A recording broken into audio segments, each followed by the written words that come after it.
How can we diagnose conflict? The first step in resolving a conflict is to diagnose the source of it. Once we know the cause, we can be more confident our plan to resolve it will work.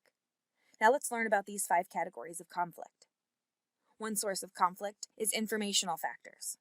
This happens when people have access to different information. Consider the famous story about the blind men and the elephant, as shown here. In the story, each of several blind people try to identify an elephant by touch. But each person feels only a part of the large animal. The man who feels the elephant's trunk declares it's a snake. The man who feels its legs says it's a tree. When information is not distributed, people interpret the situation differently, and no one gets it right. Managers should consider whether the parties involved in a conflict have all the information they need to perceive the situation as it really exists. Perceptual factors cause conflict by impairing people's ability to perceive the world accurately. The mental shortcuts and biases that we learned about in another module are examples of these factors.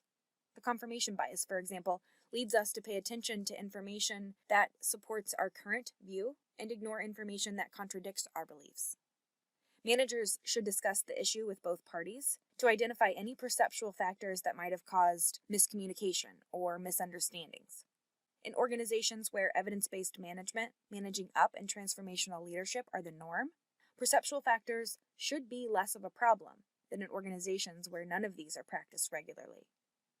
Another source of conflict is role factors. These factors create conflict when people believe their roles are in conflict with others' roles. For instance, turf wars, in which one party feels the other party encroached on their turf, are not uncommon in the workplace. Managers need to make sure roles are clearly defined with little overlap. Environmental factors like scarcity and competition can also cause conflict. When resources like money or skills are scarce, people feel uncertain and anxious, which makes them more prone to conflict.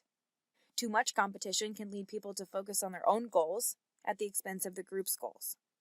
Managers can address these factors by ensuring people have the resources they need, and when resources are scarce, making people feel more secure.